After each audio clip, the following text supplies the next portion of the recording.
Ini ceramah saya yang kedua selepas hari Ahad yang lepas, selepas Hari Raya Aidilfitri. Ceramah yang kedua. Besok saya ceramah di Macang di Kelantan.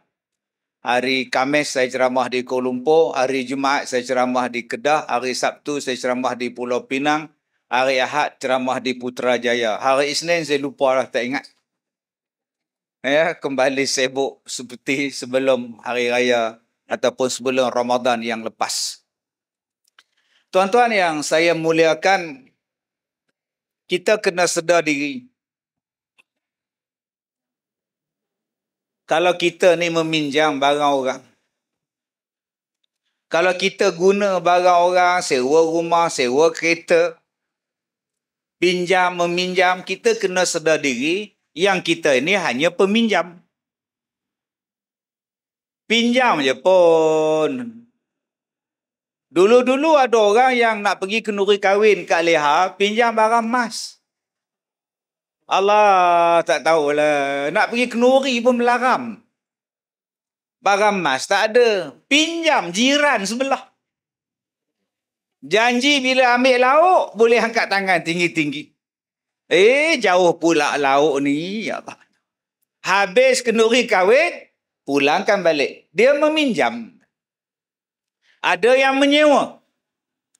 Hidup kita, kalau kita ni meminjam, kita kena sedar diri. Kalau kita menyewa, kita kena sedar diri.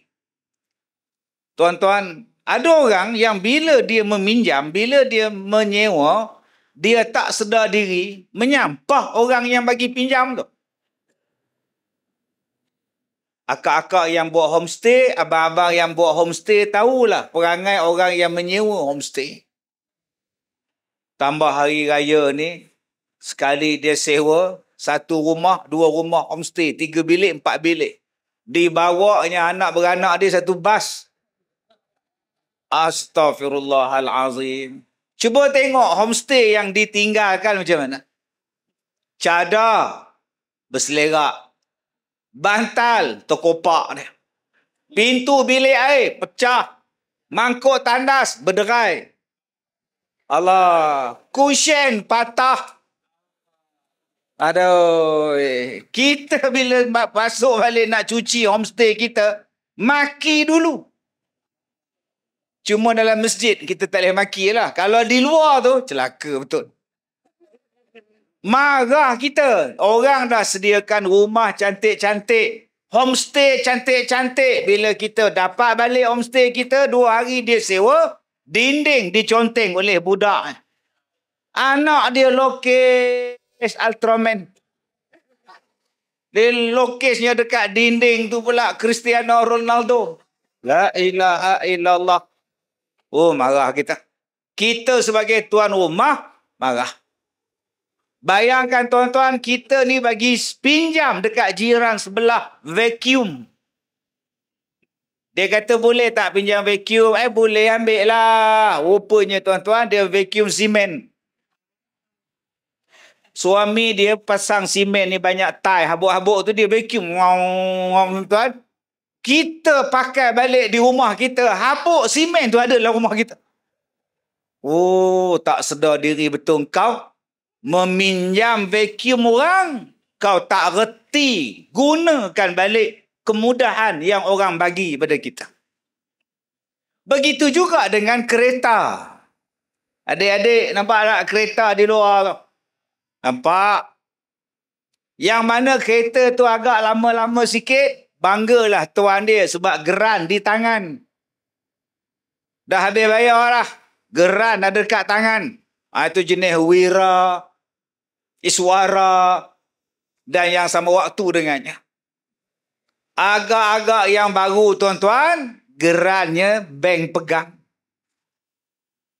3 bulan tak bayar, jalan, Samsung datang. Bukan setakat motor, bukan setakat kereta kena tarik balik. Motor pun kalau tak bayar, tarik balik dia. 3 bulan tak bayar, kedai datang, hantar orang tarik. Why 3 suku? Habis sembahyang Jumaat, dia turun, motor dia tak ada. Tinggal tayar, bekas tayar. Dah 5 bulan tak bayar. Sebab apa? Sebab engkau tak sedar diri. Engkau tu meminjam. Bila tak bayar, kami ambil balik.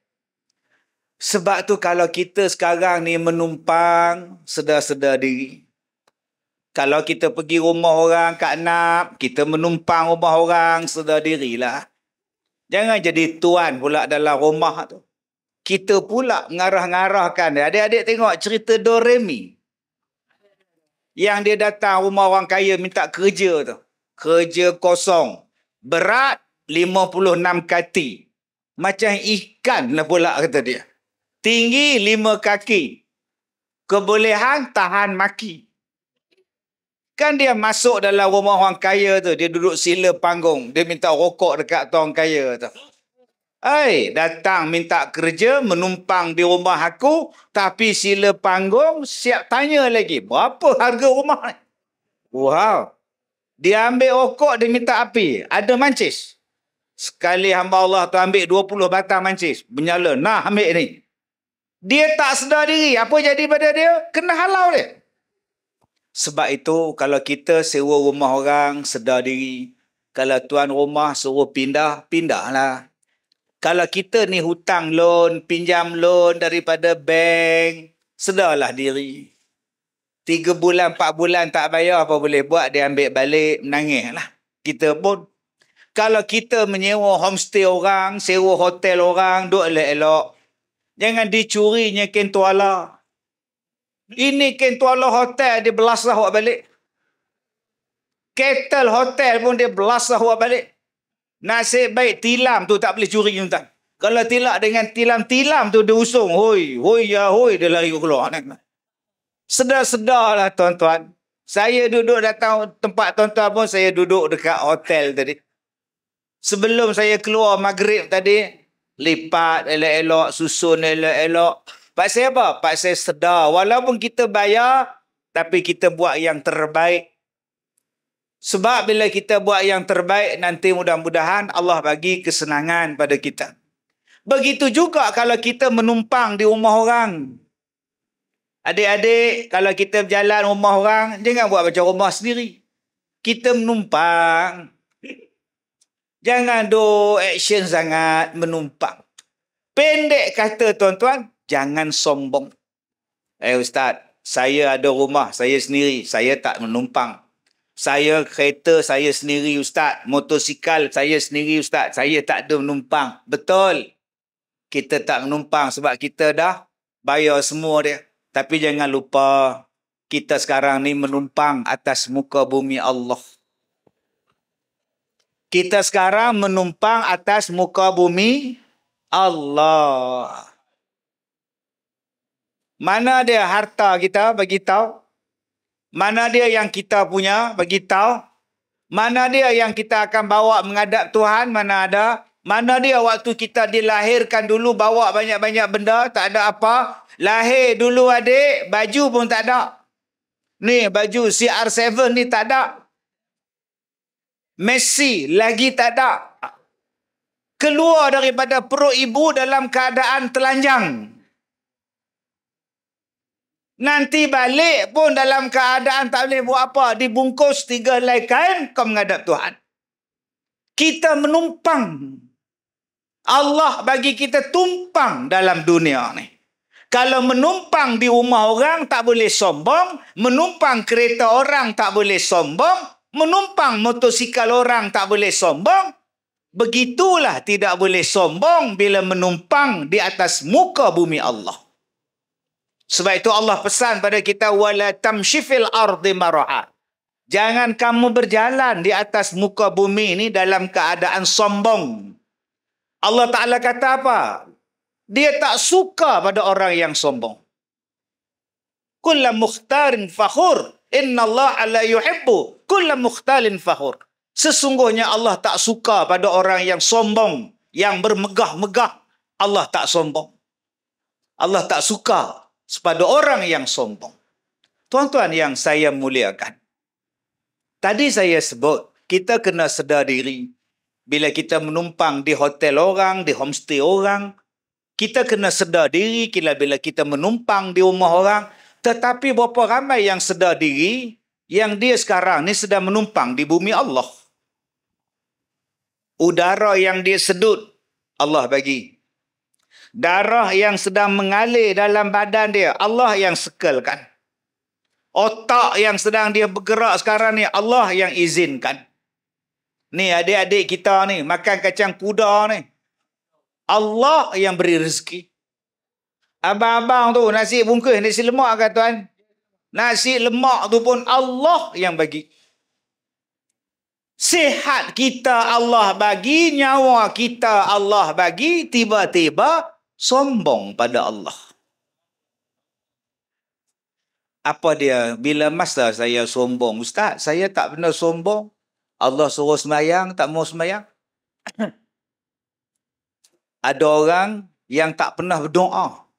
Semayang rajin, berdoa tak nak. Itulah sombong. Habis-habis semayang, Assalamualaikum warahmatullahi, Assalamualaikum warahmatullahi. Terus bangun, lari balik. Apa salahnya tadah tangan doa? Apa lagi nak minta? Saya semua dah ada, Ustaz. Pencen ada, isteri ada, anak-anak saya ada, rumah saya ada. Apa lagi saya nak minta? Itulah tanda sombong. Sebab awak rasa awak dah kaya. Apa salahnya duduk sekejap zikir, duduk sekejap baca tahlil, duduk sekejap baca doa, minta pada Allah. Ada juga yang minta pada Allah, tapi minta doanya macam orang malas. Ya Allah, Ya Rahman. Macam semalam jugalah. Amin, Ya Rahman. Itu doa dia. Macam yang semalam, kata dia. Ya Allah, Ya Rahman. Macam selalulah. Malah nak ulang-ulang, kata dia. Allah, tuan-tuan, oi. Allah Ta'ala suruh puasa. Dia tak nak puasa. Itulah nama dia sombong. Allah Ta'ala suruh dia tutup aurat. Dia tak mau tutup. Itulah tandanya dia tak sedar diri.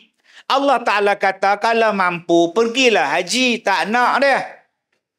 Korea boleh dia pergi. Duk tengok Sarah Nak pergi tengok K-pop. Pergi dia. Pergi dia melancong ke Bali. Pergi dia. Sebut ke Mekah buat haji. InsyaAllah lah. InsyaAllah. InsyaAllah apa? Rumah awak dah beli. Kereta dah habis bayar. Kenapa haji awak tak nak pergi? Daftar pun tidak. Allahu Akbar. Sombongnya kita. Kita cukup marah kalau orang menumpang di rumah kita dan orang tu buat smog dalam rumah kita. Buang sampah merata-rata. Adik-adik ni ada kereta King. Tahu kereta King? Oh, pandai. Myvi, nampak? Kereta King, Myvi. Myvi ni hebat, tuan-tuan. Kenapa orang panggil King? Banjir dia redah. Banjir dia redah, bumbung je berjalan. Kereta apa pula tu? Rupanya, dia langgar Hilux terbalik, tuan-tuan. Dia langgar lori pasir terbalik. Itu nama dia King Myvi. Wow. Ataupun adik-adik ni paling minat kereta H. Kereta apa tu? Honda. Kalau pergi Minang, naik kereta Honda, confirm terima. Honda kira hebat. Adik-adik ni dapat kereta sebuah, tiap-tiap hari polish, tiap-tiap hari lap, tiap-tiap hari vacuum, sampai hilang kereta tu. Dah vacuum, hilang terus. Bersih, berkilat.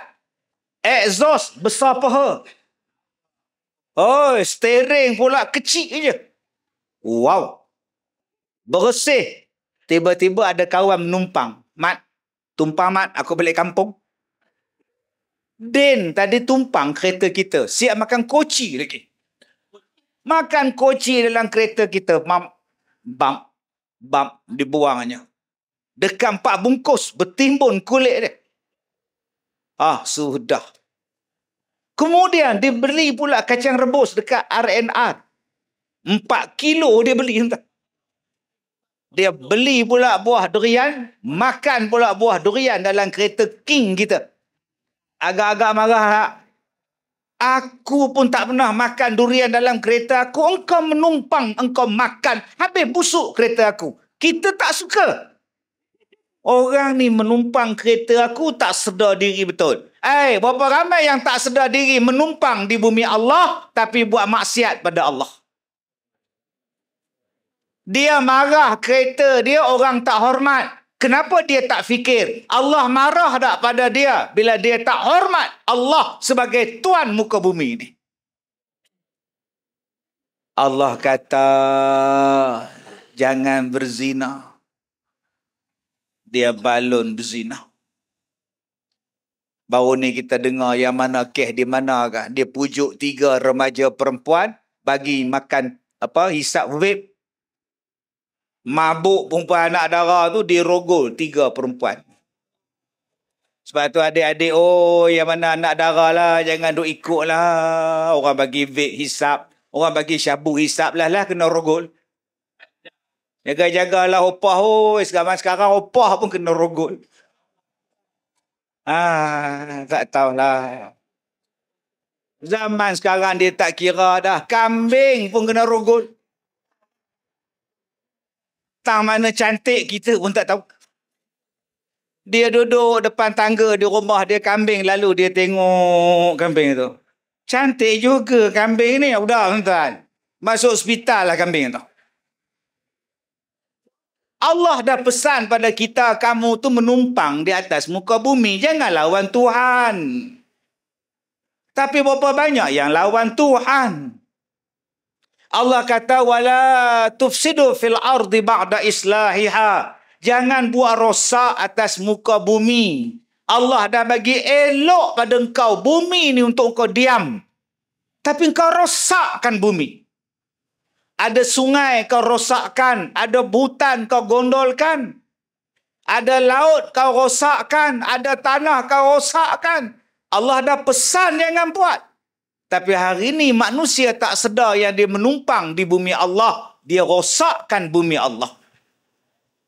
Kita tak suka kalau orang yang menumpang dalam rumah kita, anggap dia tuan dalam rumah kita.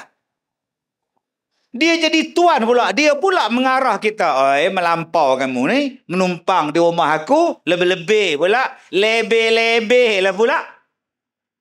Berapa ramai hari ni yang menumpang di bumi Allah, dia lebih-lebih pula. Allah Ta'ala kata, ni hukum Allah. Siapa yang mencuri, potong tangan. Hari ni berapa ramai yang anggap hukum Allah tak sesuai.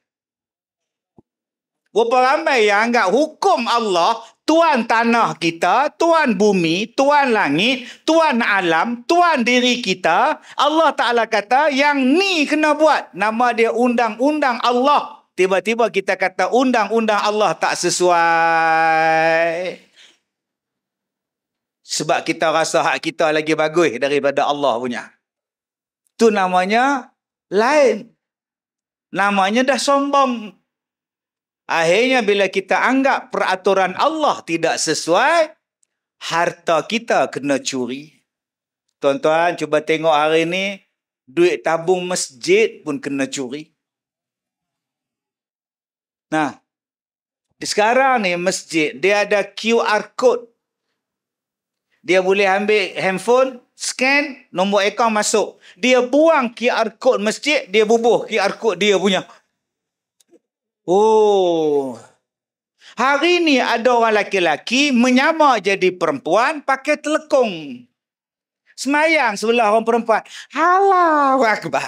Bila makcik tu sujud, dia curi beg tangan makcik ni. Bila makcik tu duduk antara dua sujud, Rabbighfirli. Mana pula beg aku ni? Rupa-rupanya lelaki menyamar perempuan pakai tudung, pakai purdah. Kak Nak, kalau ada ragu-ragu, suruh dia buka tengok purdah itu. Buka, aku nak tengok muka kau. Muka-muka misai pun ada, janggut pun ada. Zaman sekarang, tuan-tuan tengoklah dalam CCTV masjid, dia datang awal, dia duduk, dia tengok orang semayang, laki-laki ni. Dia tengok satu laki-laki semayang, dia letak beg tangan sebelah. Dia tengok laki-laki itu semayang, Bila laki-laki tu sujud, dia lari cepat-cepat, dia ambil beg tangan laki-laki ni. Rupanya dia perhati bila kita sujud. Sebab tu abang-abang yang mana bawa beg galas ke masjid semayang, galahkan di badan. Jangan duk tinggal di tepi, apatah lagi di belakang. Sekarang ni bukannya barang tu apa nama makmum je kena balas. Tok imam pun kena pukul dengan selipar. Oh, susah hati. Kita harap Tok Imam sini tak kena pukul lah. Tok Imam sini pandai bersilat, tuan-tuan. Zaman inilah yang kita kena lihat bahawa orang sudah mula lupa diri kita. Kita ni siapa sebenarnya di atas muka bumi ni? Kita hanyalah menumpang. Kita hanyalah duduk buat sementara waktu. Kita hanyalah dihiasi dengan dunia. Dan kita kena sedar bahawa benda-benda ini adalah tidak lama. Tidak kekal. Baik. Apa benda yang Allah Ta'ala sebut di dalam Al-Quran surah An-Nisa ayat 14 yang menjadi kegilaan kita, yang menjadi impian kita, yang menyeronokkan kita? Allah Ta'ala sebut dalam surah An-Nisa ayat 14. Zuyyina linnas hubbus syahawat minan nisa. Dihiaskan manusia ini suka kepada beberapa perkara. Perkara yang pertama, kalau dia laki-laki, dia suka syahwat pada perempuan. Nombor satu, manusia ni suka kepada syahwat. Sebab tu kalau kita tengok dalam hidup kita ni bergaduh pasal apa? Bergaduh pasal perempuan, pasal berebut lelaki, pasal berebut perempuan. Daripada zaman Bobby, dari zaman penarik beca antara dua darjat, cuma tengok. Ibu mertuaku berebut apa? Berebut perempuan. Tengok zaman dulu punya cerita ni, berebut Combi, berebut Sabriah, berebut Azizah. Tak habis-habis. Sampai sekarang drama pukul 7. Suamimu, suamiku. Suamimu sotong, isteriku udang. Tajuk drama sekarang ni. Sampai sekarang, yang mana suami menikah dua, dipanggil isteri nombor 2 dia penyondol. Nampak tak sekarang ni? Asal menikah 2 je, isteri nombor 1 minta cerai. Lepas tu panggil isteri nombor 2 penyondol. Ingat babi ke panggil penyondol? Tiap-tiap hari bergaduh dalam internet. Bergaduh dalam Facebook. Pasal apa? Pasal jantan, pasal perempuan. Pasal isteri, pasal suami. Pasal laki, pasal perempuan. Tiap-tiap hari kerja dia bergaduh siang malam. Allah Ta'ala sebut dah benda ni dalam Quran. Allahu Akbar. Dan kita jangan heran. Jangan heran tuan-tuan. Manusia ni memang suka macam itu. Ada anak murid saya, umur dia 84. Kakinya ada 6. 2 kaki betul, 4 kaki tongkat. Kakinya 4 tongkat tu. Campur kaki dia, 2, 6. Memang tak larak dah. 84. Datang jumpa saya, Ustaz, saya nak kahwin. Menong saya. Abang Haji nak kahwin dengan siapa? Dengan janda tu. Saya panggil janda tu, kau nak kahwin ke? Umur berapa? 66. Kalau abang-abang 84 dengan 66, kita tanya apa? Ya Allah, apa lagi nak buat dah tua-tua? Nak buat apa kahwin tu? Ya Allah. Saya jawab, lantak dia orang lah kau. Tahulah dia orang nak buat apa. Ya kau sibuk tanya buat apa. Dia boleh tanya pula. Nak buat apalah tua-tua tu kahwin. Biar dia orang kahwin. Tahulah dia orang nak buat apa. Sebulan lepas kahwin tuan-tuan, udah berjalan kaki 2 balik. Kaki 4 udah buang lah. Jadi abang-abang di sini yang mana kaki tak apa sihat, bertongkat je kahwin baru insya-Allah. Laju je berjalan insya-Allah. Allah ni cerita betul tuan-tuan ni. Jangan heran kalau ada orang tua macam tu kahwin. Jangan heran budak darjah 4 nak kahwin. Budak tingkatan 2 nak kahwin. Jangan heran. Saya pernah jumpa satu budak tingkatan 2 perempuan, power dia darjah 6. Lah, yang anak dara dia tingkatan 2. Yang boyfriend dia darjah 6. Saya datang, mak dia datang, ustaz ni gatal, baru darjah 6, gatal ada power ustaz, tolong nasihat sikit. Saya tengok muka budak ni. Kamu dating di mana? KFC. Duit KFC pun mak bagi. Ya Allah, bawa makwa pergi makan KFC. Hei, ya Allah. Saya kata, bang, awak tu kencing pun tak lurus lagi. Kencing pun bengkok lagi. Ada kita nak heran? Tak payah heran. Sebab itulah dunia.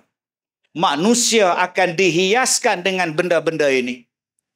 Tuan-tuan yang saya muliakan. Bila sebut itu perhiasan, jaga-jaga. Ada manusia yang sanggup membunuh kerana cinta. Ada manusia yang sanggup lawan mak bapak kerana cinta. Ada orang yang sanggup menggunakan sihir untuk mendapatkan cinta. Ada orang yang menggunakan sihir bila tak dapat cinta. Ada orang yang mungkir janji bila cinta dah dikhianati. Waktu mula-mula kahwin, janji tahu tak cari orang lain. Kena 4 tahun kahwin, berderet-deret orang lain dia cari. Tuan-tuan yang saya muliakan, ingat, adik-adik ni, ramai ni anak adik TikTok ni. Kahwin lah. Tapi kena tanya mak. Minta izin bapak. Jangan buat lari anak dara orang. Ini naik RZ lari. Sampai pekan masjid tanah, RZ rosak. Patah balik rumah pula. Adik-adik perempuan yang belum kahwin, tanya mak dulu. Minta izin bapak dulu. Nak kahwin. Ini tidak. Nikah ikut dan. Bila kena tinggal, bila kena pukul, balik kampung cari mak bapak. Jaga-jaga. Abang-abang nak kahwin 2, silakan. Saya tak larang kalau mampu. Tapi janganlah berlaku zalim. Jangan berlaku zalim. Akak-akak, janganlah bantah pula hukum Tuhan membenarkan suami kahwin 2, 3, 4. Ada orang yang anti sampai tak suka dengan hukum Tuhan. Tak adil, zalim. Awak tu menumpang. Allah Ta'ala kata boleh menikah masna wa thulatha wa ruba'. Jangan sampai jadi bantah kepada Allah, bantah kepada hukum. Hanya kerana masalah ini. Allahu Akbar. Saya takut hari ini tuan-tuan. Bila hukum 2, 3, 4 ini dibenarkan dalam syarak, hari ini dah ramai orang perempuan. Tibai kau-kau punya. Seolah-olah tidak ada agama. Allahu Akbar. Bukan saya sokong kahwin 2, 3, 4. Tak. Kalau abang tak adil, saya pun tak sokong. Kalau abang zalim, saya pun tak sokong. Kalau abang tak mampu, tak payahlah kahwin 2. Kalau abang takut tak berlaku adil, seorang cukuplah. Fa in khiftum alla ta'dilu fawahidah. Tetapi orang perempuan, jangan sampai bantah hukum Allah sampai kita ni menidakkan keharusan yang ada di dalam agama kita. Memang sekarang hari ni tibai kau-kau punya tuan-tuan. Allah. Tapi sepanjang saya duduk ceramah ni, macam-macam orang perempuan saya jumpa. Ada satu orang, suami dia ni kahwin 4. Saya pergi rumah suami dia, makan malam, jemput ceramah, pergi rumah suami dia, isteri pertama dia hidang. Saya duduk dekat meja makan, dekat kursi tu. Saya tanya isteri dia, akak ke yang meminang untuk isteri-isteri lain? Ya. Loh. Macam mana akak minang? Allah. Mana isteri nombor 2? Sebelah rumah. Isteri nombor 3? Depan tu ha. Yang tu pun saya minang, yang itu pun akak minang. Lah. Kenapa akak minang? Akak target syurga, Ustaz. Dunia ni lantaklah dia nak menikah berapa pun. Tak lama pun. Yang akak target, akak nak dapat syurga. Biar lantak ke dia. Akak nak buat ibadat, dia nak menikah 2 ke 3, 4 lantak. Akak nak cari syurga. Lah. Saya tak jadi makan nasi, nak tengok dia je. Lah. Subhanallah. Ada yang jenis tu pula. Oh, macam-macam benda. Ada yang saya jumpa pula, menangis-nangis suami dia kahwin 25 tahun, tak bagi tahu isteri. Habis tu macam mana dia tahu? Bila handphone ni, suami dia mandi, handphone dia masuk panggilan. LAP. Dia pun angkat. Bila angkat, tutup. Abang, siapa yang call ni? Bila saya angkat, dia tutup. Tulisnya apa? LAP. Oh, itu lembaga air perak. Bil tak bayar lah kot. Takkan petang-petang maghrib lembaga air telefon abang. Cubalah call balik. Tak bayarlah ini, tak bayarlah. Call balik. Nak tengok siapa dia. Buat bagi loudspeaker. Bila call balik, abang, malam ni datang tak? Malam ni datang tak? Lembaga air apa awak ni? Cakap, siapa dia? Tontang, isteri nombor 2. Bila kahwin? 25 tahun lepas. Ustaz, saya rasa frust. Selama ni saya jaga dia. Sudah. Saya bila tengok dia nak nangis depan saya ni, saya dah gaul kepala, lambat pula lah drama ni nak habis. Selama ni saya korban untuk dia, Ustaz. Tiba-tiba dia kahwin lain, dia tak bagi tahu saya, Ustaz. Habis tu, saya kata dekat dia, awak pergi rumah isteri awak tu. Selama ni awak tak bermalam dengan dia. Pergi, saya tak nak tengok muka awak. Habis tu dia pergi ke kak? Dia melompat pergi, Ustaz. Ya, kak suruh pergi, buat apa? Habis tu, malam tu saya menangis, Ustaz. Pukul 3 pagi, saya semayang. Saya baca Quran, saya semayang malam. Saya rasa tenang, Ustaz. Selama ni, saya tak pernah bangun semayang malam. Bagi masa pada Tuhan. Bila suami saya tak ada, saya layan Tuhan. Bila besok pagi suami tak balik, saya puasa sunat, Ustaz. Saya rasa tenang, Ustaz. Saya layan Tuhan, saya ibadat, Ustaz. Saya tak peduli suami saya. Bila dia balik lusa, saya layan suami saya. Bila dia balik pula tunggin, saya layan suami. Saya layan Allah. Ya Allah, Ustaz, hidup saya tenang, Ustaz. Saya layan Allah, Ustaz. Habis tu kalau akak tak ada masalah, yang akak datang mengadu dengan saya, buat apa? Saya nak minta Ustaz bagi tahu pada orang perempuan, kalau nak rasa tenang, layan Allah, suruh suami kahwin lain. Tenang. Ini saya sampaikanlah juga akak ni amanah dari dia lah. Kalau tak sampaikan, rasa berdosa pula rasa tuan-tuan. Tuan-tuan yang saya muliakan. Jadi, janganlah sampai masalah kahwin menjadikan kita ni lari daripada Tuhan. Abang-abang dah ada isteri kita ni, layan yang terbaik. Bagi yang terbaik pada isteri kita. Agama tak bagi kita sentuh ni dengan penampar di kepala mereka. Tak boleh ditumbuk isteri kita. Tak boleh digoncang kepala isteri kita. Tak boleh ditarik rambut dia. Luka tak boleh. Berdarah tak boleh. Bengkak tak boleh. Berapa ramai yang memukul isteri sewenang-wenangnya. Kena bagi nafkah dari hujung rambut sampai hujung kaki untuk isteri. Jangan sampai dia jadi abang ni. Saya minta beras, abang tak beli. Saya minta baju, abang tak kasih. Jangan sampai jadi tahap macam itu.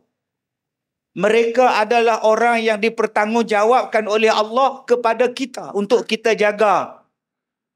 Jadi adik-adik, ingat, nak kahwin nanti bukan kira seronok ya. Kita menumpang, Allah Ta'ala bagi isteri seorang. Boleh? Dan Ustaz pesan nombor 2, kahwin dengan perempuan. Nah, kahwin dengan cari jantan. Zaman sekarang dah ada dah jantan nak menikah dengan jantan. Yang perempuan nak menikah dengan perempuan. Yang jantan nak jadi perempuan. Ya Allah. Penat. Nampak Allah. Jadi penat. Saya raya baru ni, orang lembut main beraya dengan saya. Lembut-lembut lah tuan-tuan. Oh, pakai jubah, pakai baju Melayu. Assalamualaikum Ustaz, selamat raya. Aku nak salam ke tidak ni batal sembahyang aku kan. Bila fikir balik, dia orang tu jantan macam kita. Dia orang dah berubah. Tapi walaupun dah berubah, dada masih tinggi lagi. Dada masih tinggi begini datang. Assalamualaikum. Oh, sudah tuan-tuan. Jadi saya bisik dekat ketua dia, yang mana dada masih tinggi, ambillah kain serban, tutup kat depan. Jangan nampak sangat walaupun jantan. Tapi, iyalah, bayar nak cakap macam mana, tahu. Yang datang masjid pun bukan kuat iman pun. Ini jaga, tuan-tuan. Ada yang jenis macam itu. Kalau kita tak bagi peluang pada mereka kembali ke pangkal jalan, macam mana dia orang nak kembali ke pangkal jalan? Sebab ada yang mengadu pada saya, Ustaz, saya dah pergi ke masjid. Habis tu, orang masjid raba saya, Ustaz. Aduh, susah hati betul lah. Tuan-tuan yang saya muliakan. Yang kedua, wal banin. Perhiasan dunia yang kedua yang Allah Ta'ala bagi sementara sebagai pinjaman kepada kita, apa dia? Anak-anak. Dalam ayat ini Allah Ta'ala sebut anak-anak laki-laki. Sementara je tuan-tuan. Sementara. Ni anak-anak yang kita sayang ni, yang duduk depan kita ni, Allah punya. Bila-bila masa Allah boleh ambil balik. Ada orang yang Allah Ta'ala ambil balik bila lahir. Bila beranak-beranak je, sekejap je menangis. Lepas tu senyap, dah meninggal. Ada orang yang anak dia meninggal, Allah Ta'ala ambil balik umur 2 tahun. Ada yang Allah Ta'ala ambil balik umur 12. Ada yang Allah Ta'ala ambil balik belum kahwin. Ada yang Allah Ta'ala ambil balik menantu dan anak serentak Allah Ta'ala ambil balik. Allah Ta'ala tinggalkan pada opah dan datuk dia cucu untuk dibelah. Ingat tuan-tuan, ini adalah ujian Allah Ta'ala bagi pada kita anak. Ada anak yang Allah Ta'ala bagi sempurna. Ada anak yang Allah Ta'ala bagi autism.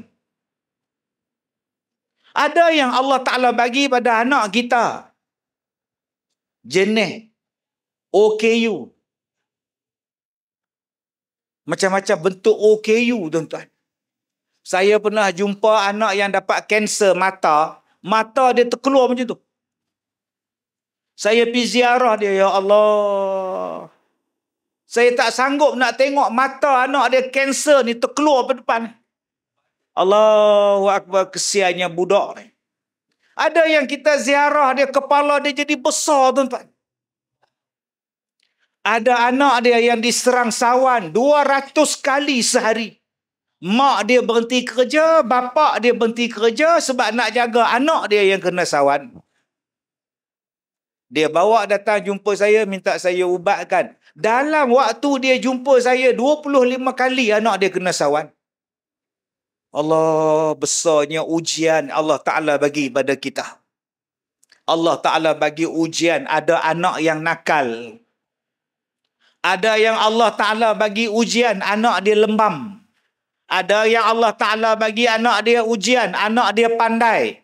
Anak dia segak, anak dia cantik, anak dia handsome, anak dia kaya. Semua ini adalah ujian daripada Allah. Sebab itu tuan-tuan yang saya muliakan, jangan berbangga dengan anak. Sebab kadang-kadang kita mak bapak ni jadi bangga dan kita jadi sombong. Ada orang yang datang meminang anak dia, dia boleh cakap, engkau orang kalau tak ada 50,000 jangan datang Sebab anak dia cantik. Anak dia ni cun. Siapa nak datang minang anak dia, kena sedar diri dulu. Koman-koman ada BMW. Kalau setakat naik Honda cabuk, tak payah kata dia. Dia jadi sombong pasal anak dia cantik. Ada orang yang sombong sebab anak dia tu kaya. Rumah besar, kereta besar, maka dia jadi sombong. Maka kata Allah, innama amwalukum wa auladukum fitnah. Apalah maknanya anak macam tu, tapi kalau semayang tak pandai. Tuan-tuan, saya mandi mayat. Bila habis mandi mayat, kapan mayat? Kemudian saya kata mayat dah siap. Bolehlah kita semayangkan mayat. Tuan-tuan tahu, anak dia kata apa kat saya? Ustaz, tunggu sekejap. Kenapa? Adik saya pergi masjid. Buat apa ke masjid? Kan nak semayang mayat di rumah.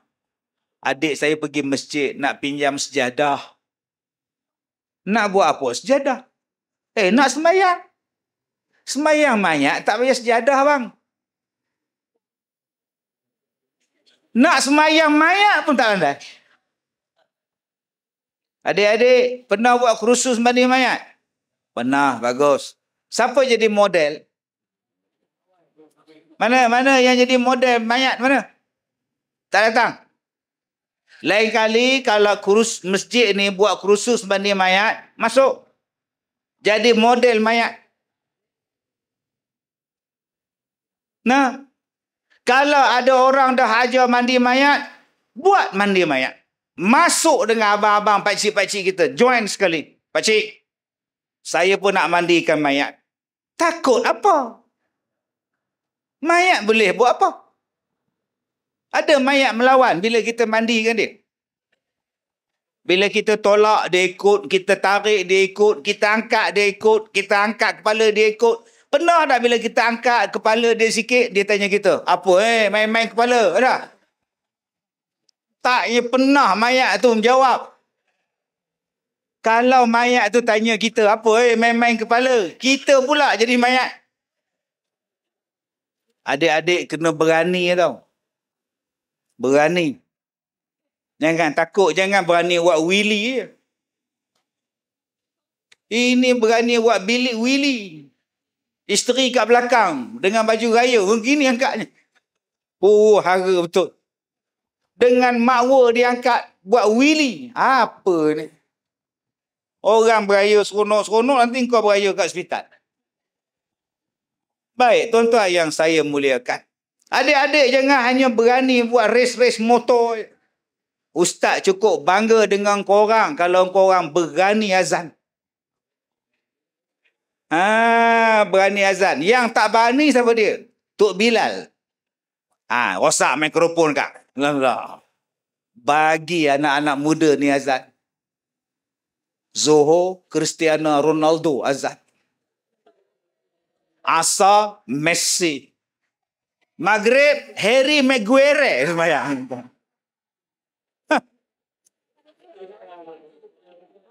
Allah, tuan-tuan tengok malam ni yang conquer masjid kita. Yang conquer masjid kita banin. Anak-anak lelaki. Yang patut kita rasa bangga, tuan-tuan. Anak-anak kita duduk di hadapan. Anak-anak muda kita berani duduk di hadapan, berani dengar ceramah, tuan-tuan. Patutnya malam ni dia orang pergi main TikTok. Malam-malam macam ni, tuan-tuan, patut dia orang pergi main karaoke ke apa benda ke. Tapi mereka memilih masjid kita. Hasil didikan tuan-tuan, hasil perhatian ibu bapa melahirkan anak-anak yang macam ni. Alhamdulillah. Kenapa? Kerana mereka adalah pinjaman Allah pada kita. Jangan sombong dengan anak-anak kita. Kerana Allah memerhatikan bagaimana kita didik mereka. Yang ketiga yang Allah Ta'ala bagi kepada kita apa dia? Wal qanatiril, harta benda yang banyak, al muqantarah minaz zahab wal fiddah, daripada harta emas dan harta perak. Pinjaman seterusnya dalam dunia yang Allah Ta'ala bagi kepada kita ni perhiasan sementara. Kak Nap, cuba tengok di rumah Kak Nap, pinggan mangkuk, akorok, akopal, pairek, kelorok, banyaknya. Hari raya hari tu awak keluar semua.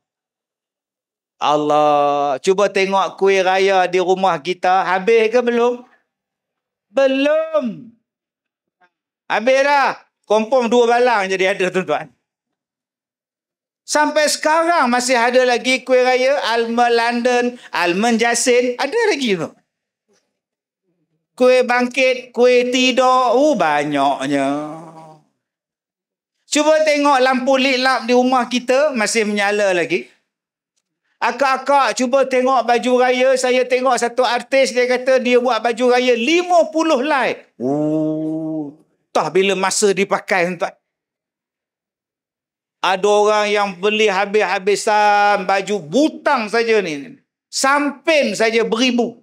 Butang baju Melayu beratus.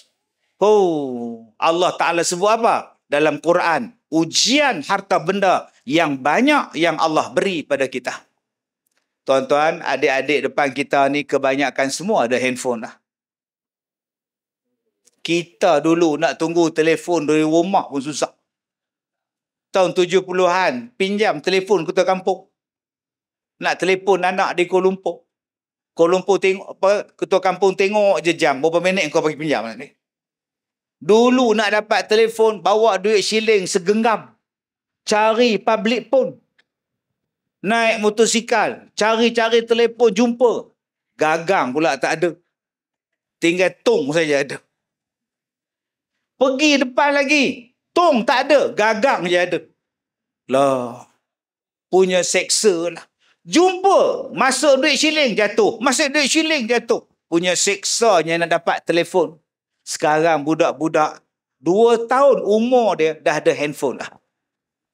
Budak 2 tahun setengah dah pandai dah. Didi, N-Pren, Oma dan Hana. Dah tahu dah. Bukan setakat budak-budak tahu main handphone. Beruk pun pandai main handphone. Tuan-tuan tengok ada beruk pandai main handphone. La ilaha illallah. Sekarang adik-adik kita pergi sekolah naik motosikal. Dulu banyak bas. Sekarang bas tak ada dah. Semua ada motosikal, semua ada kereta. Masya Allah. Allah Ta'ala sebut dalam Quran, itulah pinjaman yang akan sampai kepada kita. Dan hari ini kita dapat, tuan-tuan. Adik-adik, ni nama dia jam. Ni. Zaman James Bond. Jam dia ni boleh jadi pistol. Kita bila tengok 007 tahun 60-an. Jam dia boleh jadi pistol. Tembak meletup kereta. Jam je pun. Jam dia boleh jadi kamera. Boleh ambil gambar. Jam dia tu pula ada jarum. Boleh ambil. Boleh cocok pada orang. Mati orang tu. Jam saja, tuan-tuan. Hari ni apa yang James Bond buat, jadi sungguh.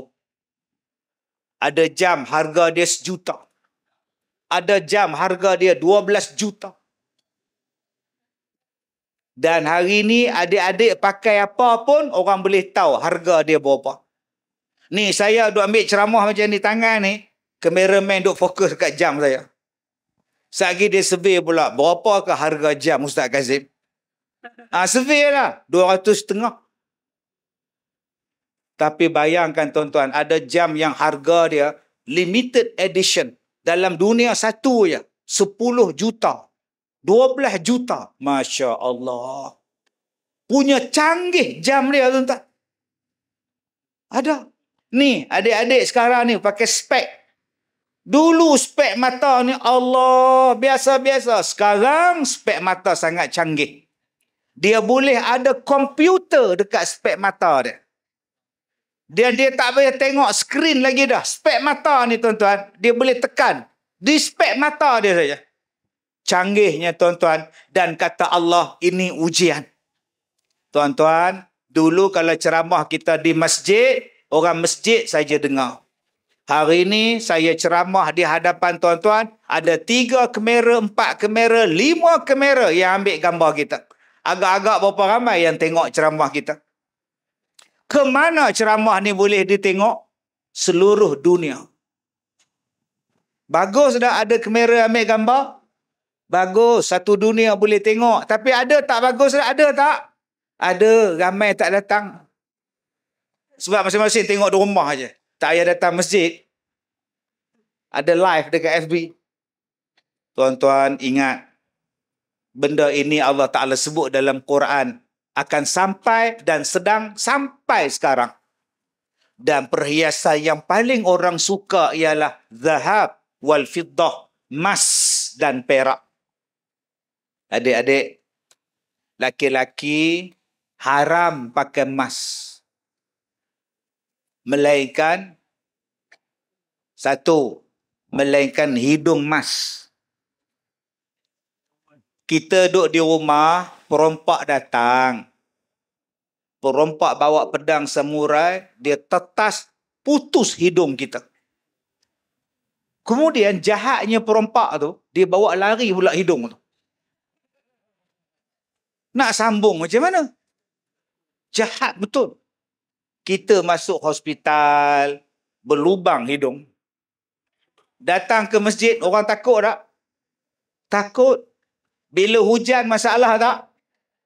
Masalah. Air hujan masuk ke hidung, keluar ke mulut. Akhirnya doktor kata kena buat hidung tiruan. Bila buat hidung tiruan, kena cahaya, cair. Tak boleh. Buat hidung besi. Busuk, panas. Akhirnya doktor kata buat hidung emas. Bila hidung emas, dia tak gatal, dia tak panas, dia tak cair.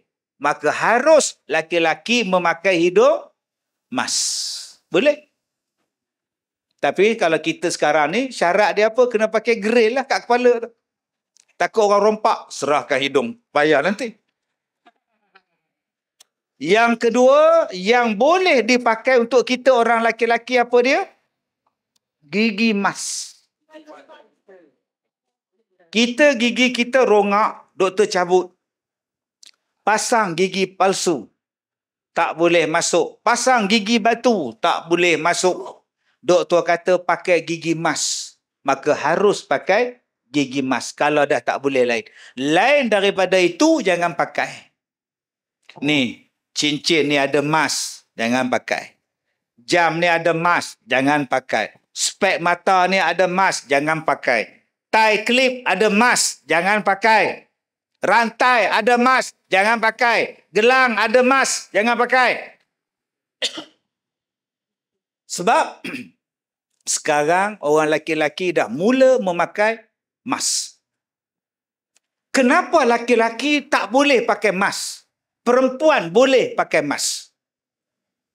Sebab bila manusia buat kajian, emas tidak sesuai dengan kulit orang laki-laki. Emas tak sesuai dengan struktur badan laki-laki. Tak sesuai dengan kadar perjalanan darah orang laki-laki. Kalau dia pakai emas, dia merosakkan badan laki-laki. Dan tak jadi pada orang perempuan benda-benda itu. Sebab itu Allah Ta'ala haruskan emas pada perempuan. Haramkan pada kita untuk kita pakai. Tuan-tuan yang saya muliakan, Allah Ta'ala kata, semua itu pinjaman. Janganlah sombong. Bayarlah zakat.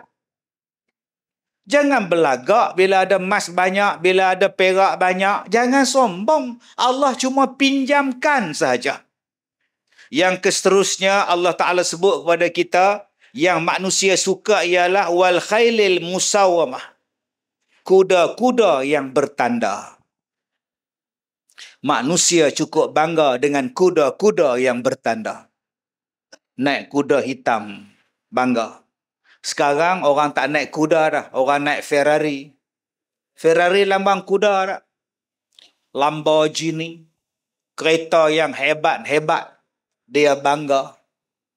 Dia tengok orang pakai kereta buruk, kereta kecil. Dia kata, better you sell it, kata dia. Dia kata, jual je, kata dia. Bila dia bawa balik kereta peti ais, dia jadi bangga. Bila dia bawa balik kereta besar, dia jadi bangga. Kata Allah, jangan sombong. Jangan kita mak bapak bila anak-anak balik beraya, bangga menyembang dekat kaki lima masjid. Hai. Anak aku tu beli pula kereta lah, ya Allah. 2 juta kereta dia. Hei, dah pesan jangan beli, dia beli juga. Dia tak tahu jalan kampung kita ni kecil. Hei, budak tu degil betul. Sombong betul bapak ni. Tak tanya pun, sibuk beritahu. Tuan-tuan kalau jumpa yang bapak dia macam tu, cakap dekat dia pula, anak saya pula sibuk nak beli helikopter. Katanya pagi raya sampai, tak tahu pula mana pula nak landing kereta helikopter anak aku ni. Allah, tuan-tuan, berapa ramai yang mati dengan kenderaan. Adik-adik, berapa ramai yang mati dengan motosikal. Berapa yang mati dengan kenderaan. Jangan bangga. Sayang nyawa. Cilok-cilok kaki terkangkang. Putih pak. Saya pernah jumpa di hospital satu budak tempurung kepala ni tak ada. Kepala dia belakang ada, main tengah turun. Straight. Boleh letak air mineral atas dahi ni. Saya tanya, dahi pergi mana? Accident. Apa? Accident. Motor dengan motor. Malam. Race. Hello? Dia tutup lampu, saya pun tutup lampu. Tak nampak, berlaga pecah kepala. Lah. Berapa bulan dah? 6 bulan. Itu kepala tu macam mana? Doktor buang tempurung.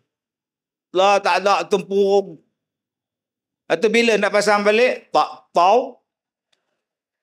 Bayangkan adik-adik, kepala adik-adik ni tak ada tempurung, pergi minang anak dari orang. Agak-agak dia terima tak? Pakcik, saya nak minang anak pakcik. Apa pasal kamu pakai topi? Buka lah. Buka-buka tempurung tak ada. Sayang badan kita ni. Jangan duk tunjuk hero. Ada orang yang tunjuk hero dengan kereta dia, dengan kenderaan dia.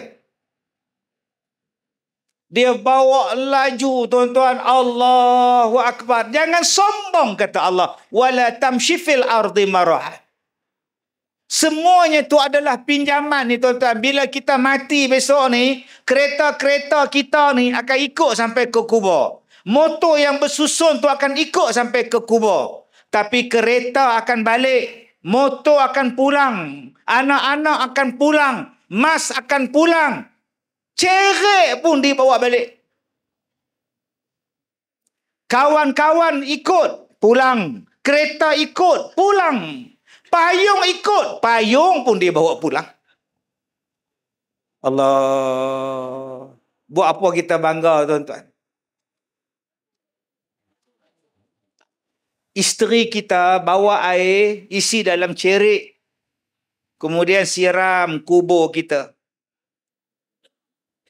Bila sampai di rumah pukul 8 malam, mak dia tanya anak dia, Aiman, mana cerik yang jirus kubur bapak kamu? Ada dekat kubur, mak. Ya Allah, kenapa tinggal? Mak beli kat Langkawi tu. Pergi ambil balik. Pukul 8.30 dia pergi ambil, tuan. Apa nilai pada kita, tuan-tuan? Kita hanya duduk seorang-seorang dalam kubur, tapi harta benda yang ikut balik. Yang ikut anak-anak, yang ikut suami, yang ikut isteri, yang ikut kawan. Semua balik. Siapa orang yang paling last pegang badan kita? Anak-anak kita. Mereka tunggu dalam liang lahat, mereka sambut mayat kita. Mereka letakkan perlahan-lahan dalam liang lahat. Tuan Imam kata, bukakan tali ikat muka tuan. Melampakkan pipi dia. Nampak kan? Okey, macam tu. Gitu. Kamu naik. Tuan Imam suruh anak-anak kita naik. Naik. Turunkan tanah perlahan-lahan. Turunkan. Anak sulung je tunggu sekejap. Sementara nak letakkan perlahan-lahan tanah. Lepas tu Tuan Imam kata, kamu pun naik. Anak pun naik. Akhirnya tanah menutup kubur. Maka imam pun baca talqin, anak-anak duduk di tepi imam, isteri menangis, anak menangis, kawan-kawan bersedih. Baca doa, lepas baca doa, salam balik. Yang paling akhir balik, isteri. Yang paling balik akhir, anak-anak. Tak ada siapa yang tidur malam tu di kubur. Tak ada siapa yang teman isteri dalam kubur. Dia duduk dalam liang lahat, dia cakap dekat penggali kubur. Nama penggali kubur tu Tok Hadi. Tok Hadi baliklah. Saya nak teman isteri saya dalam kubur. Kita orang dah berjanji sehidup semati. Agak-agak Tok Hadi kata apa? Naiklah. Yang mati tetap mati. Baliklah. Itu dia. Mana faham? Tak faham sudah. Tak. Balik. Last balik. Dia letakkan kayu. Kayu sementara batu nisan. Nangis dia. Balik. Tika tu pun digulung. Buat balik. Cerik pun bawa balik. Payung yang letak tu pun. Waktu nak balik hujan. Dengan payung tu dia bawa balik sekali. Tak. Liang lahat muat seorang. Gelapnya wahai tidak terperi. Selesai tanah ditimbus orang, tinggallah jasad seorang diri. Habis. Habis, tak ada apa dah. Liang lahat muat seorang aja. Dalam hadis sebut, mayat tu dengar derap kaki orang balik. Dia tahu siapa hantar, dia tahu siapa balik. Dia panggil anak dia, Man, jangan tinggal ayah, Man. Udin. Din. Anak tak dengar. Dia panggil isteri dia, Leha. Oi, jangan tinggal abang, oi. Isteri pun lak-lak balik. Dan tinggallah kita di situ habis. Tiada lagi apa yang guna dah. Melainkan amalan kita. Melainkan doa dari anak yang soleh. Melainkan ilmu yang dimanfaatkan, sedekah jariah kita. Yang duk dapat lagi pahala dalam kubur. Tak ada 3 benda ni.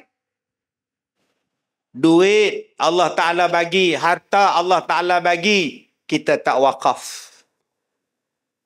Mati tak sempat wakaf.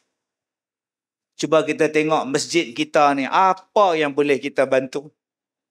Kita wakaf. Bila kita mati, pahala berjalan. Apa yang kita perlu wakafkan lagi untuk masyarakat kita? Bila kita mati, pahala itulah yang menerangi kita dalam kubur. Cuba tengok ilmu apa yang perlu kita sampaikan. Supaya dia boleh tolong kita dalam kubur. Cuba tengok anak-anak kita yang datang ni. Apa yang kita nak buat persiapan? Bila kita mati, doa dari mereka lah yang sampai pada kita. Kadang-kadang kita rasa seronok anak kita tak semayang. Subuh tak buat, kita tak bangunkan. Anak kita tahu kita tak puasa, kita tak tegur. Anak kita tahu hisap dadah, kita tak marah. Besok kalau kita mati, boleh tak dewan ni post pahala pada kita? Sementara masih hidup kita ni tuan-tuan, jom cari 3 benda ni yang boleh tolong kita.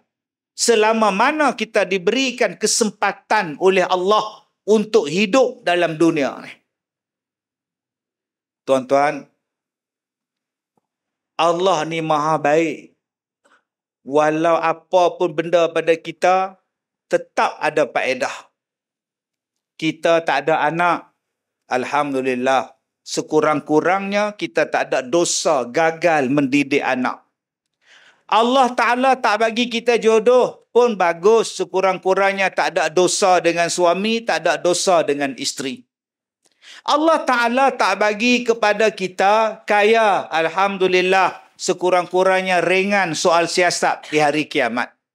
Alhamdulillah. Allah Ta'ala bagi sakit, sekurang-kurangnya Allah menghapuskan dosa. Semua benda yang Allah bagi pada kita, semua baik. Tuan-tuan di sini ada harta, bagus. Tuan-tuan di sini tak ada harta pun bagus. Semua bagus. Tuan-tuan di sini ada anak, bagus. Tuan-tuan di sini tak ada anak pun bagus. Semuanya adalah bagus. Tuan-tuan di sini adalah sihat, bagus. Tuan-tuan di sini sakit pun bagus. Kalau kita jadi orang yang redha kepada Allah. Jadi sementara masih hidup, jom kita buat amalan. Sebab bila kita dah mati, tak boleh buat apa dah. Saya bila duduk dalam hospital berhari-hari, berminggu-minggu, saya masih lagi boleh baca Quran. Duduk atas katil tu, nak buat apa? Baca Quran, berzikir, alhamdulillah. Tuan-tuan, ada orang yang stroke. Hari Ahad lepas, Ustaz tolonglah jampi suami saya ni, suami saya stroke. Dia stroke, dia boleh semayang lagi. Dia stroke, dia boleh puasa lagi. Hari raya keempat, ada satu orang daripada Terengganu datang jumpa saya. Dia kata, makcik ni dua-dua lutut tak boleh dah bergerak Ustaz. Kaki tak boleh bergerak 24 jam. Duduk atas wheelchair, atas katil saja. Tapi dia masih boleh puasa. Alhamdulillah. Ada orang tuan-tuan, mulut dia bangun pagi, lidah dia bergulung. Lidah dia tiba-tiba bergulung. Melekat ke atas. Dia tak boleh cakap. Doktor bagi dekat dia satu bahan macam pelekat warna timah, warna silver. Letak di atas lidah, letak di bawah lidah, ke lidah baru stabil. Kalau buang pelekat tu, lidah dia bergulung. Allah. Dia kata, Ustaz, satu malam Ustaz, saya bangun tidur, lidah dah bergulung. Lepas tu macam mana? Nak operate tak boleh. Doktor betulkan lidah dia, ambil pelekat di atas lidah, ambil pelekat letak di bawah lidah. Kalau pelekat tu tak ada, dia tak boleh cakap. Allah. Tapi sampai sekarang dia berdatang belajar. Sampai sekarang dia boleh baca Quran. Sebab Allah Maha Baik. Sakit macam mana pun kita, miskin macam mana pun kita, sehat macam mana pun kita, kaya macam mana pun kita masih boleh buat ibadat. Jangan sampai mati baru nak buat ibadat. Kerana bila dah mati, tak boleh buat apa dah. Nak tobat tak boleh, nak berzikir tak boleh, nak pergi masjid tak boleh, nak baca Quran tak boleh, nak balik pun tak boleh. Bayangkan tuan-tuan kalau mayat boleh balik macam. Berlompat. Mayat siapa pula balik tu? Kampung ni kosong tau. Kampung pocong orang panggil. Ada mayat boleh balik. Maghrib sampai. Pukul 7 duduk tengok drama. Isteri keluar bilik air terkejut. Suami dia ada kat depan dengan pocong. Bila abang balik? Baru tadi. Abang outing kejap. Kau ingat asrama ke outing-outing ni? Tuan-tuan, kalau dah mati, tak boleh buat apa dah. Jadi sebelum kita mati, jom kita buat balik apa yang kita telah buat di Ramadan yang lepas. Yang pertama, apa yang kita buat Ramadan yang lepas? Yang kita buat Ramadan yang lepas, pertama, kunci jam sebab nak bersahur. Adik-adik kunci dah jam nak bersahur, pukul 5 kunci. Adik-adik kena kunci jam. Bangun pukul 5 sebab nak semayang subuh. Sambung aja. Kalau dulu kita kunci jam sebab nak bersahur, sekarang kita kunci jam untuk semayang malam dan untuk semayang subuh. Waktu 5.45 datang masjid semayang subuh. Nombor 2. Waktu yang paling kita ingat sepanjang Ramadan ialah waktu maghrib. 7.25 maghrib, 7.26 maghrib. Kalau boleh ingat sampai sekarang, maghrib je datang masjid. Kita simpan apa yang kita buat Ramadan yang lepas. Yang ketiga, Ramadan yang lepas, mulut kita jadi baik. Tak mengumpat, tak mencarut. Kita sambung sampai sekarang. Jangan membawang. Saya duk tengok dalam TikTok makcik yang pakai tudung tu, duk gini membawang tuan. Oi, apa benda lah yang dia orang nyembang tu. Jangan membawang. Jadikan amalan Ramadan yang lepas kita bawa sampailah bila-bila. Ramadan yang lepas makcik-makcik, Al-Quran tu kita baca, nama dia tadarus. Tim yang sama, kumpulan yang sama, teruskan tadarus Quran. Abang-abang, teruskan baca Quran. Mudah-mudahan Quran menjadi perisai kepada kita di dalam kubur. Yang kelima, cuba kita tengok bulan Ramadan, kita paling banyak sedekah. Dan hari ini, tuan-tuan masih lagi bersedekah. Air ada, nasi muadah. Teruskan bersedekah sepanjang Ramadan yang lepas. Yang Ramadan yang lepas, tuan-tuan, kita bangun untuk Qiyamul Lail. Apa salahnya, tuan-tuan? Masjid kita sebulan 4 kali, sebulan 5 kali, tiap-tiap malam Jumaat buat Qiyamul Lail. Kita teruskan Qiyamul Lail di masjid. Sepanjang Ramadan yang lepas, kita berbuka puasa di masjid. Apa kata, tuan-tuan? Bermula bulan Syawal, hari Isnin dan hari Khamis, kita ajak anak-anak karya kita berpuasa sunat dan kita buka puasa ramai-ramai di masjid. Mudah-mudahan Allah merahmati kita. Mudah-mudahan Allah menaikkan darjat kita. Mudah-mudahan Allah mengampunkan dosa-dosa kita. Ustaz ucapkan tahniah pada adik-adik yang sanggup tunggu. Hebat ni anak-anak, cucu-cucu tuan-tuan ni. Ya, nak tengok hebat tok nenek dia, mak bapak dia, tengok anak-anak ni. Kalau mereka mencintai masjid, mereka mencintai majlis ilmu, maknanya mak bapak dia orang juga mendidik dan terdidik dengan majlis ilmu dan masjid. Mudah-mudahan Allah merahmati kampung kita, Allah merahmati masjid kita dan merahmati ahli jemaah kita. Kita jumpa lagi di lain masa insya-Allah. Saya minta maaf jika terkasar bahasa. Wabillahi taufiq wal hidayah. Assalamualaikum warahmatullahi wabarakatuh.